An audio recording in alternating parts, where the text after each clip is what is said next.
Metre, అది 2 గజాలు ఉంటుంది. దాన్ని పెంచడం జరిగింది. కానీ ఎన్ని సంవత్సరాల నుంచి పెరిగింది అని చెప్పి చెప్పలేదు. అది గత సంవత్సరం నుంచే పెరిగిందని చెప్పారు. గత సంవత్సరం కదా, అక్కడ గత సంవత్సరం కూడా పెంచలేదు. 2012 నుంచి ఇప్పుడు వరకు ఏ విధంగా కానీ ఎక్కడ పెంచలేదు. కేవలం గాజుల వాళ్ళే జాతరకు కొన్ని ఇబ్బందులు ఉన్నాయని అని చెప్పి, ఎందుకంటే దాదాపు 50-40 సంవత్సరాల నుంచి వస్తున్నారు. వాళ్ళు కూడా మాలో ఒక భాగస్థుల మాదిరిగా దేవుణ్ణి ప్రతిష్టత కాపాడుతూ వాళ్ళు చెప్పడం జరిగింది. వాళ్ళు పెంచి ఇవ్వడం జరిగింది, అది కూడా కొద్ది భాగం. కానీ వీళ్ళు ఇన్ని సంవత్సరాల నుంచి 50-60 ఏళ్ళ నుంచి వస్తున్నారు, మాకు హక్కులు ఉన్నాయని చెప్తున్నారు. మరి జాతర ఏ విధంగా నిర్వహిస్తారు, ఎక్కడి నుంచి ఎంత వస్తుంది, ఎంత బడ్జెట్ ఉంది అని చెప్పి తెలుసుకోవాలి. తెలుసుకోకుండా నిన్న అనవసరంగా దౌర్జన్యాలు చేస్తూ కలెక్షన్ చేసి చెప్పడం చాలా తప్పు. రసీదులతో అక్రమ వసూళ్లు కాదు, అది రసీదుతో తీసుకుని 2012 నుంచి పెరగనిది ఈరోజు పెంచి మేము తీసుకోవడం జరిగింది. అది కూడా వాళ్ళకు 2 సార్లు తెలిపినాం.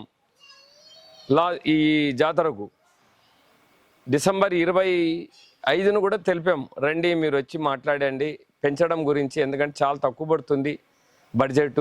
తక్కువ పడితే కూడా మేము వేసుకుని చేస్తున్నాం. కానీ ఇప్పుడు అధిక భారం పెరిగింది. తర్వాత మీటిదారులకు అప్పటి నుంచి ఇప్పటి వరకు 4 సార్లు పెంచడం జరిగింది. కానీ వీళ్ళ దగ్గర ₹1 పెంచుకోకుండా తీసుకోవడం జరిగింది. మిగతా వాళ్ళందరూ చెబుతున్నారు, స్వీట్ స్టాల్స్ కానీ అక్కడ ఉండే కొంతమంది వ్యాపారస్తులు కూడా చెబుతున్నారు, పెంచండి దాన్ని మేము సంపూర్ణంగా చేసాం. ఎందుకంటే మీరు వేరే వాళ్ళకి ఇప్పటి వరకు అంగళ్ళు కేటాయించుకోకుండా, వేలాంపాట్లు అట్లాంటి పెట్టుకోకుండా సొంతంగా ఖర్చులతో ముందు నిర్వహించి చేస్తున్నారు. కాబట్టి మా వంతు మేము దేవునికి సాయము చందా రూపంలో కానీ సేవ రూపంలో మేము ఖచ్చితంగా ఇస్తాము. ఎందుకంటే మేము వ్యాపారం చేసుకుంటున్నాము కాబట్టి మీరు చెప్పిన ఖర్చులకు మేము ఇస్తామని చెప్పి వాళ్ళు స్వచ్ఛందంగా ఒప్పుకున్నందుకు పెంచడం జరిగింది తప్ప అక్కడ ఉండే 2-3 మాట్లాడుతున్నారు కేవలం పెంచినారు అని.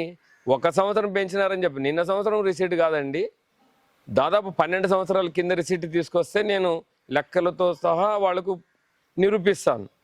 నిన్న ఒక పేపర్లో కూడా వచ్చింది, దినపత్రికలకు అక్రమ వసూళ్ళని. వాళ్ళకు కూడా పిలిచి చెప్పినాం, రుజువులతో సహా చూపించినాం, ఎప్పుడు పెంచినాము, ఎప్పటి వరకు పెంచాము, ఎంత పెంచామో అది చూసుకుని మీరు చెప్పాలని చెప్పి వాళ్ళు చూసిన తర్వాత ఈరోజు కూడా కౌంటర్ ఇచ్చిన తర్వాత వాళ్ళు కూడా ఈరోజు ప్రచురించడం జరిగింది.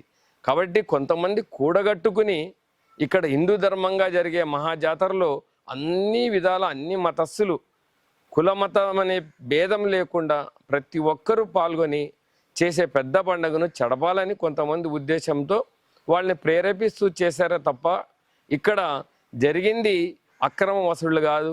అది కూడా తీసుకుపోయి బ్యాంకులో వేయడము, డిపాజిట్ చేయడము, తర్వాత ఆ డబ్బును తీసుకోవడం. ఇప్పుడు వరకు మా సొంత ఖర్చులతో 10 లక్షలు పెట్టి అందరికీ మేటిదారులు అందరికీ డబ్బులు ఇచ్చి పంపించడం జరిగింది. 99% ఎవరికి డబ్బులు ఆపకుండా పంపించినాం. ఎందుకంటే జాతర జరిగిన తర్వాతే వాళ్ళకి డబ్బులు ఇవ్వాల్సింది.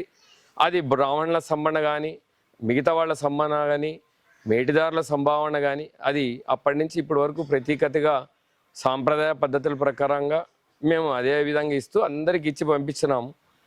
కానీ ఈరోజు మేము ఇంకా ₹1 కూడా నయా పైస కూడా తీసుకోలేదు. ఈ వసూళ్ళన్నీ అయిన తర్వాత మొన్న చేసిన వసూళ్ళు కూడా 5,31,000 వచ్చింది. అది కూడా బ్యాంకులో జమ చేయడం జరిగినది. మరి ఈసారి జాతర ఖర్చులు మినిమం 11 లక్షల వరకు రావచ్చని మా అంచనా.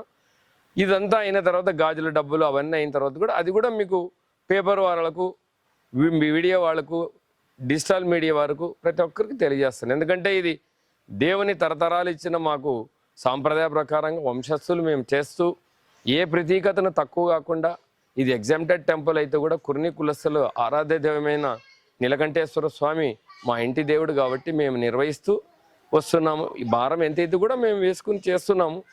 వీళ్ళు నిన్న వచ్చి కూడా అదే బాధపడినారు చాలామంది వ్యాపారస్తులు, లేదని చాలా తప్పు జరిగింది, ఎవరో 2-3 మాట్లాడితే మీరు దానికి మనస్పర్ధలు చేసుకుని జాతరకు రేపు వచ్చే రోజుల్లో వేలామ్మ లాంటివి పెట్టుకోకుండా మీరు ఇదే విధంగా నిర్వహించాలి. మా తోటి స్నేహితులు బంధువులు మాదిరి చూస్తున్నారు కాబట్టి మేము ఖచ్చితంగా పెంచిస్తాం దాన్ని. ఇంకా తర్వాత మళ్ళీ ఎన్ని ఏళ్ళ వరకు అంటే చెప్పాము, అది కూడా 4 సంవత్సరాల వరకు పెంచాము. ఇప్పటి నుంచి 26 పెంచాము, 26, 27, 28, 29, మళ్ళీ 2030లో దాన్ని చూసుకుని ఎంత కావాలో అంత పెంచుకుంటాం తప్ప ఇక్కడ వ్యాపారం చేయటం లేదు. వ్యాపారం చేసేటట్టుంటే అక్కడ ఉండే స్టాల్స్ ఇప్పుడు ఉండే వాళ్ళకి ఉండేది కాదు. గత సంవత్సరం కూడా ఒక చిన్న గుంతకల్లు కాజా వాళ్ళు 40,000 రూపాయలు ఇచ్చారు ఒక్క స్టాల్కు. కేవలం ఒక్క స్వీట్ స్టాల్కు 40,000 ఇచ్చారు. మరి ఇక్కడ స్వీట్ స్టాల్కి 8,000 రూపాయలు వసూలు చేస్తున్నాం.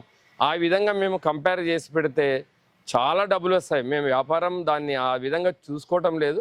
దేవుని ఒక భక్తి శ్రద్ధలతో వాళ్ళు కూడా వస్తున్నారు కాబట్టి మా అన్నగారైన కీర్తిశేషులు మాచాని నీలకంఠప్ప నాగరాజు గారి ఆధ్వర్యంలో మేము నేర్చుకుని అదేవిధంగా ఈరోజు వాళ్ళకే కేటాయిస్తూ ఈవెన్ నాకు కూడా ఒక్క షాప్ కూడా లేదండి. నేను అడుగుదామంటే ఎక్కడ ఇవ్వడానికి కూడా లేదు. వేరే పెద్ద వ్యక్తులు కూడా అడిగినారు ఒక షాప్ ఇవ్వమని చెప్పి అధిక డబ్బులు ఇస్తామని. కానీ మేము ఎక్కడికి ఒప్పుకోకుండా దాన్ని వాళ్ళకే కేటాయించడం, భక్తి శ్రద్ధలతో చేయడం మా ప్రతీకతగా మేమంతా నిర్వహిస్తున్నాం. కానీ నిన్న వచ్చింది మటుకు చాలా అవస్థలు. ఈరోజు పేపర్లో కూడా అదేవిధంగా కౌంటర్ వచ్చినందుకు దాన్ని మీరందరూ గ్రహించి దీన్ని ప్రతీకతని తక్కువ కాకుండా భక్తి శ్రద్ధలతో చేయాలని పుర ప్రజలందరికీ, ఎమ్మైనూరు ప్రజలకు, మరి సంక్రాంతి జరుపుకుంటారు ప్రతి ఒక్కరికి, దేశ విదేశాల్లో కానీ ప్రతి ఒక్కరికి మా దేవస్థానం తరపున ధన్యవాదాలు తెలియజేస్తున్నాము. ఓకే. ఇంకోటి, గతంలో మాచాని నాగరాజు